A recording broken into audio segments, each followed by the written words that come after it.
Yahweh, hear my heart today. Guide my words, show me your way. I lift my soul, I lift my plea.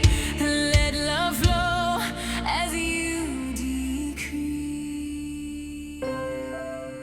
Have you ever looked in the mirror and not recognized yourself? Trauma can shatter the mirror of our identity, making us question our worth and who we are. The pain distorts our self-image, whispering lies that we are unlovable or defined by what happened to us. When trust is broken, it's not just our hearts that suffer. Our ability to trust ourselves and the world is shaken. The enemy uses this pain to isolate us, convincing us our brokenness is the end of our story. But the broken pieces you see are not your final truth. God, the master artist, specializes in creating beauty from brokenness. Your journey to healing begins with believing your current reflection is not the final version. God sees beyond the cracks. He sees strength, radiance, and purpose. He invites you to let him create something even more beautiful and resilient from your story. Your story isn't over, it's just beginning. Let's walk this path together toward restoration.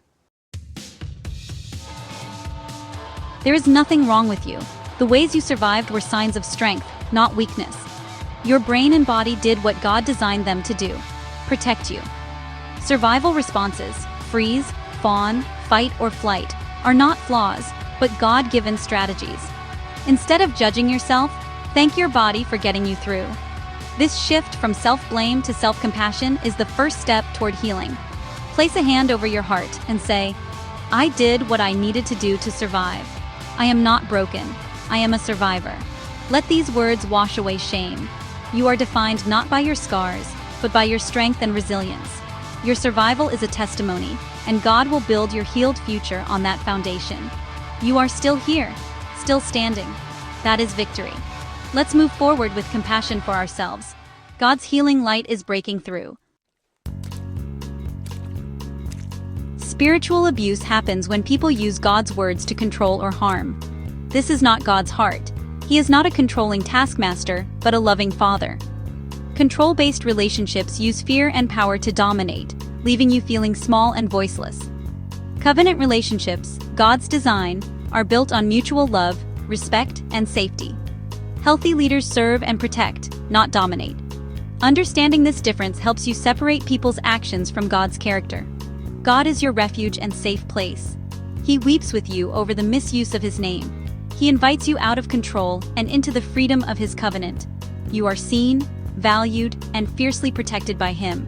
Let God restore your trust in his unfailing love. Trauma isn't just a memory, it lives in your body. You might feel anxiety, numbness, or physical reactions long after the event. These are echoes of survival responses, your body's way of protecting you. It can feel frustrating, but your body is not your enemy. It's a loyal soldier still on alert. Healing means gently teaching your body it's safe now. Try this grounding exercise. Notice 5 things you see, 4 you feel, 3 you hear, 2 you smell, 1 you taste. This practice brings you into the present and signals safety. Be gentle with yourself as you heal. Your body is learning a new story. You are safe right now. Healing is possible, one moment at a time. Stay present. Your body will follow. To heal, you need safety. That's where the shield method TM comes in. Picture a shield. It protects, defends, and creates space for healing. SHIELD stands for see the truth, honor your feelings, invite God in, establish boundaries, let go of the weight, dare to dream again. Each step builds a foundation for your restored identity. This isn't a quick fix, but a guide to move from victim to victor through Christ. Your shield is forged in experience, strengthened by God's promises. As we explore healing, remember, you're not alone. God is the master builder, guiding and strengthening you. Your past doesn't define you. With God, you can build a safe, purposeful future. Pick up your shield. Your healing journey starts now. You are protected and empowered. Let's rebuild together. The first phase of healing is acknowledgement, seeing the truth and honoring your feelings. Stop minimizing your pain. Your story matters. Acknowledging what happened breaks its power over you. Grieving is necessary.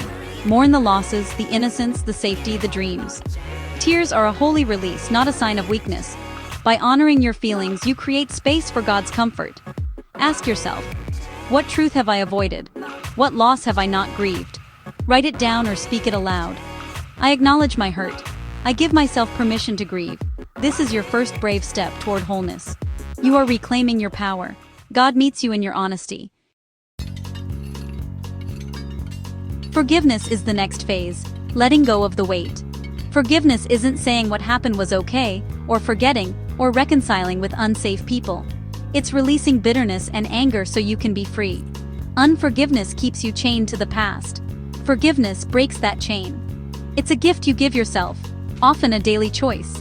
Invite God in. God, I can't do this alone. Help me forgive. He will give you strength to release the burden. If you're ready, pray. God, you see my pain. I choose to let go. Heal my heart and help me walk in freedom. Forgiveness is a process, not a one-time event. Each step brings more freedom. You deserve to be free. God's healing is for you. Let go and step into new life.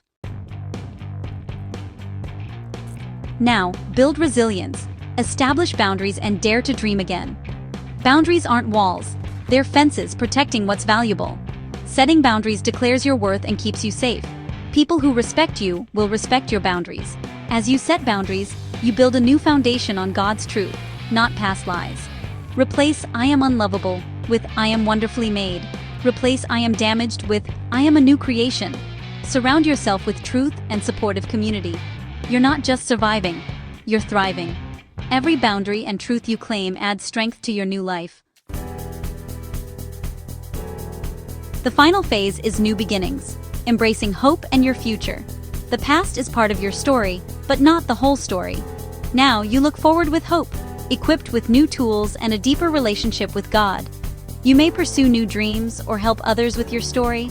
Your pain can become your purpose. The woman in the mirror now shines with genuine light and strength.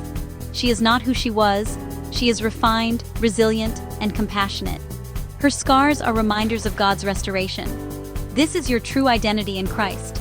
God has a plan for your healing and new beginning. You don't have to walk alone. Reach out for support.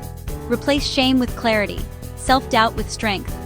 Your story of wholeness is just beginning. The best is yet to come. I'm not the shadow